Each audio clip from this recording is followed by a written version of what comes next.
Setelah 60 hari ditahan dengan tuduhan kasus pemalsuan dokumen kapal Seniha, RNB dan FT yang ditahan Bareskrim Mabes Polri dilepaskan demi hukum.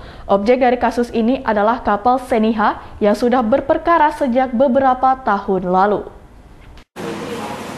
Jadi dengan demikian, RNB dan FT akhirnya bisa kembali berkumpul dengan keluarga setelah ditangkap dan ditahan penyidik Bareskrim 3 bulan lalu dengan sangkaan pemalsuan dokumen kapal.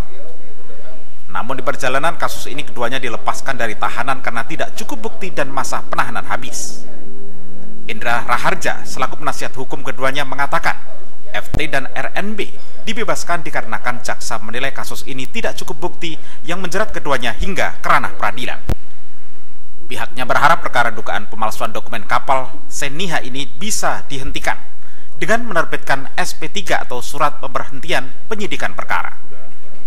Perkara yang menyeret FT dan RNB terkait kepemilikan dokumen kapal Seniha, keduanya dilaporkan Raef, warga negara Libanon yang mengklaim sebagai pemilik kapal. Raef sendiri disebut sebagai tersangka dan DPO atas laporan dari FT. Jaksa berdasarkan keprofesionalan yang jaksa miliki, setelah jaksa melakukan analisa secara komprehensif terhadap berkas yang dikirimkan oleh penyidik Bareskrim, ya jaksa berpendapat masih banyak hal-hal yang menurut jaksa ini belum bisa untuk dilanjutkan ke tahap penuntutan dan ke persidangan. Langkah hukum apa yang kita lakukan, Bang? Oke, tetap kami akan melakukan upaya bagaimana supaya ini tetap akhirnya SP3. Dua klien Abang itu ditahan terkait apa, Bang? Sebentar, klien saya satu ya. Maksudnya keduanya kan jadi satu ketahutan ya. Iya. Itu diduga untuk pasal 263 dan 378. Apa itu, Bang? Pemalsuan dan penipuan. Oh, artinya tidak terbukti itu? Tidak terbukti sampai saat ini.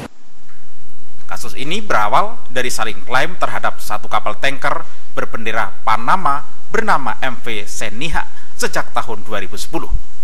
Kapal Seniha berlabuh di salah satu galangan kapal Tanjung Uncang, Batam. Gusti Yunusa, iNews melaporkan.